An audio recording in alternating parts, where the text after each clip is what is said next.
Every type of rap fan explained.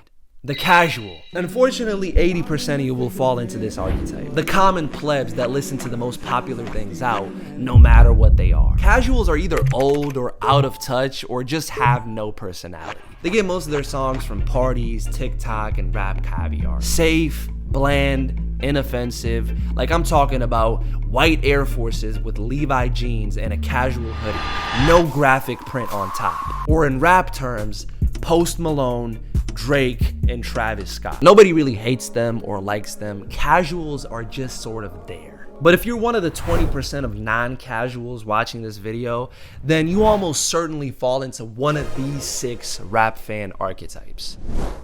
The emo. Emoism is really a spectrum. Like on the one hand, you have the normies who just listen to sad boy melodic trap that's pretty standard, like I don't know, Polo G, like Juice WRLD, like X. But then there's those who go deeper down the rabbit hole, and the vibes get darker, the lyrics get edgier, and the artists get cornier. She a freak, little bad hoe. Guess that's only killing us and let me grab my death note. Bro, who listens to this shit? I knew this girl back in the day who was a big X fan. Like she had the choker, she had the plate skirts, the Vans, and oh, what a surprise, she was big into spirituality, bro. These guys are such a fucking monolith. What's a father? I remember her clearly because she was always way too invested in her favorite artist's life. But then I realized that literally all of them are.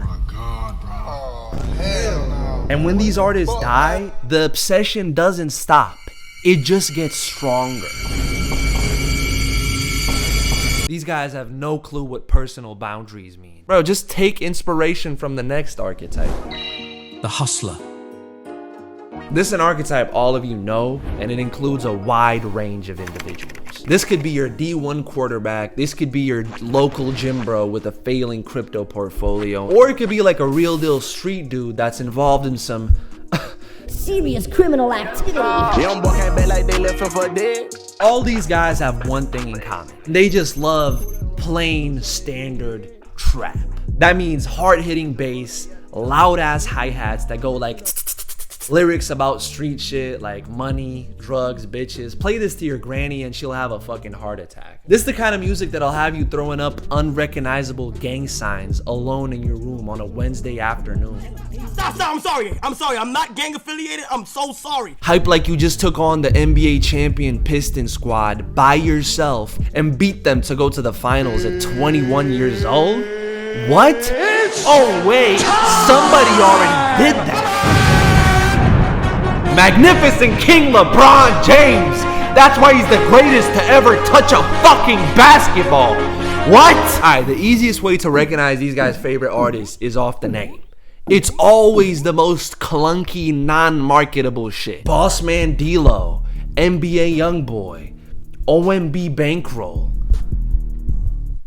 Alright, I made the last one up. They really should take some notes from the Hype Beast. The hype beast. Say what you want about Hypebeast, but one thing they're good at is staying tapped in. They'll play you some shit that sounds like auto-tuned lesbian moans. You'll confidently tell them it's ass, and then like in a couple of months, before you know it, everybody's saying Osama Son is the next wave. Welcome to the underground, the only place where white boys and black boys can happily unite and provide distorted mid to suburbs all across America. Here you start getting old at 18 and achieve unk status at 21. Here mysterious aura farmers are king and anyone who tries too hard is old and corny. Nah, bro cares about a cause. That's crazy. Following the way that was paved by Uzi, by Thug, by 808's Kanye, they're hip-hop's modernists, rejecting its traditional norms and redefining the genre from the ground up. Here, nobody cares about the lyrics, alright? Instead,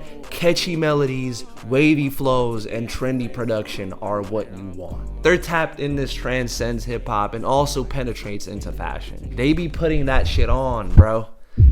I'm sorry, bro. I can't make that sound cool. PSD undies.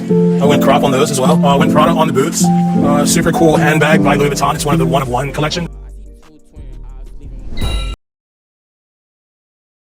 In an era of melodies and swag, they've been completely hung out to dry. Cause God knows they have no swag. Shit is dry over there. Last time they got fly was probably during the Bush administration. Those Reeboks are not it. Unky, they'll tell you they miss when rap had a deep message, but very often that's just a lie. What they really miss is back in the day when rappers were strong, masculine men with deep voices and big muscles. Not these squeaky voiced sissies singing melodies. That's fucking gay as fucking fuck. As an unk, the last thing you want to do is actually find artists that are putting real work in and pushing the genre forward. No, you don't want to do that at all. Shitting on everything new and saying that things were better back in the day is so much easier. Bro, just do that. I'm 17 and I like this kind of music. No one at my school likes good music like me. If they really decide to get fresh, they'll put on some Jordans. And they're probably some weak-ass Jordans. Hey, but you know who never gets fresh? The co-worker. Oh my god. Meet hip-hop's parasites. To them, rap is like a mountain, okay? Black at the bottom and white at the top. Alright, you get it. NF, Logic, Hobson, Tom McDonald, Eminem's unwanted children with disabilities. We like to call this co-worker music. Rap for people who don't really like rap. All you gotta do is rap really fast and really angry, and almost instantly you'll get a fan base filled with 50-year-old truck drivers, soccer moms with too much spare time on their hands, black Republicans, 8-year-olds that listened to Eminem's Rap God and clicked on the wrong recommendation, and also just incels, bro.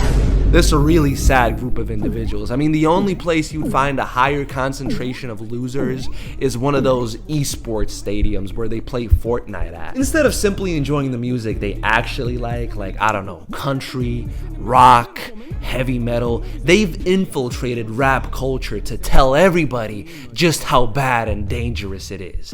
Which is funny. I mean, you don't have people going into country music and telling everybody to stop singing about their dog and their epic alcohol addiction. You can find coworkers breeding and accumulating on Facebook where they complain about cancel culture and modern art.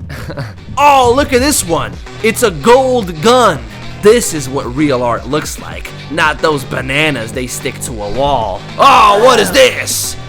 Liberal baloney. But on the completely opposite side of the spectrum, we have The alt. and we all know who I'm talking about here. Alright, these people are bound to have an obnoxious Twitter account and one of these shoes. Or one of these shoes. Or maybe even one of these shoes. MF Doom, Danny Brown, JPEG Mafia. Bro, the wilder, the better. They specialize in scaring the hoes. I mean, full-fledged PhD. Playing this kind of music on the aux is almost certainly gonna result in a public humiliation ritual. It's just their nature to kind of reject norms and be different. Maybe sometimes even for the sake of being different. And this means they have to hate everything the general public likes. I'll never forget when their idol, Tyler the Creator, brought out Drake on stage at his festival. And then he was surprised when it resulted in everybody booing him off stage. Bro, that's like their arch enemy.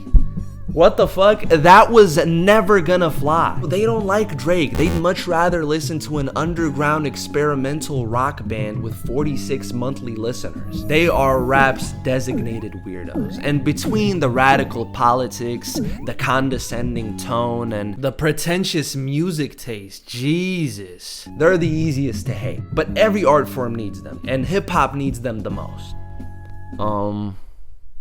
Yeah, that's it.